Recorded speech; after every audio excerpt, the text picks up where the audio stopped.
जय श्री राधे राधे। मैं श्री राम वृंदावन से पंडित कनक बिहारी। आज पुत्र कुपुत्र के ऊपर एक चर्चा करने जा रहे हैं।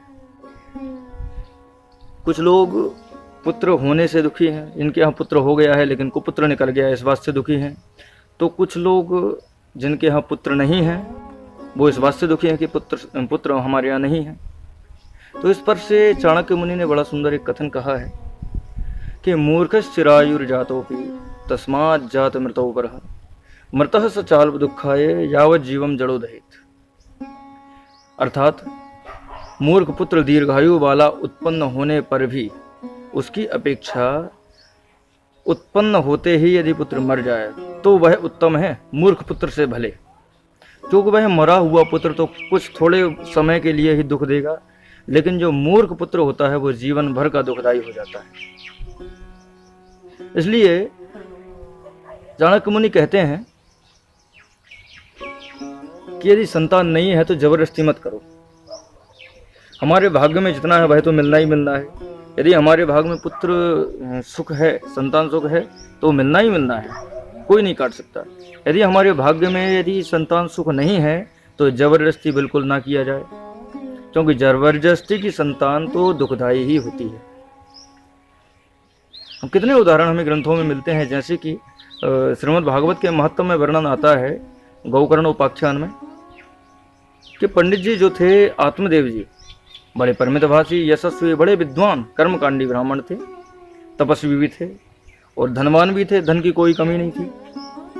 लेकिन घर में संतान नहीं थी, पुत्र नहीं था।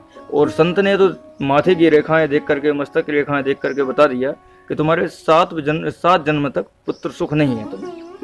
लेकिन मन में संकल्प कर लिया कि मुझे तो पुत्र सुख चाहिए, पुत्र सुख चाहिए। तब क्या करें, संत ने द्रवीभूत होकर के, क्योंकि संत सरल चित जगत हित जानी स्वभाव सने। संतों का हृदय स्वभाव जो होता है बड़ा सरल होता है, मक्खन की तरह कोमल होता है। संत हृदय नवनीत समाना।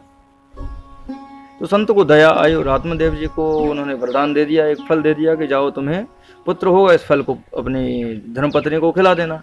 लेकिन धर्मपत्नी तो उल्टी मति की थी, उसने तो फल खाया ही नहीं, उस फल को खिला दिया गौ माता को। और स्वयं ने एक नाटक रच लिया, अपनी छोटी बहन का जो संतान होने वाली थी, उस संतान को जब उसका हो गया तो अपनी संतान बता दिया अपनी बहन को, बोले मुझे संतान हुई है। तब तक 9 महीने तक उसने कुछ नाटक किया गर्भधारण का। इस प्रकार से जब धुंधकारी उसका नाम पड़ा और पंडित जी ने बड़ा विचार किया था कि एक संत का प्रसाद के द्वारा एक पुत्र उत्पन्न होगा तो ये बड़ा सुख देगा हमें, हमारा नाम बढ़ाएगा। लेकिन ऐसा कुछ भी नहीं हुआ, क्योंकि पुत्र तो उससे हुआ ही नहीं, क्योंकि फल तो पत्नी ने खाया ही नहीं। उस फल को खा गई गौ माता।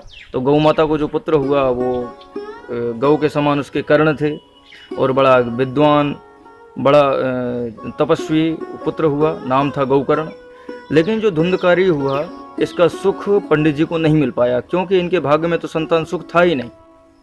लेकिन उन्होंने जबरदस्ती करने का प्रयास किया कि संतान सुख मुझे मिले, लेकिन नहीं मिला, क्योंकि जबरदस्ती किया हुआ और कष्टदायी हो जाता है। इसलिए जिनके भाग्य में नहीं है वो जबरदस्ती किसी भी प्रकार ना करें,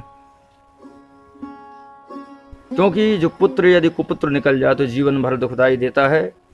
इसलिए जो चल रहा है, जैसा चल रहा है, प्रसन्न रहने का कोशिश करिए। हर समय में जो हमें मिला उस पर ही संतुष्ट होने का प्रयास करें। राधे राधे।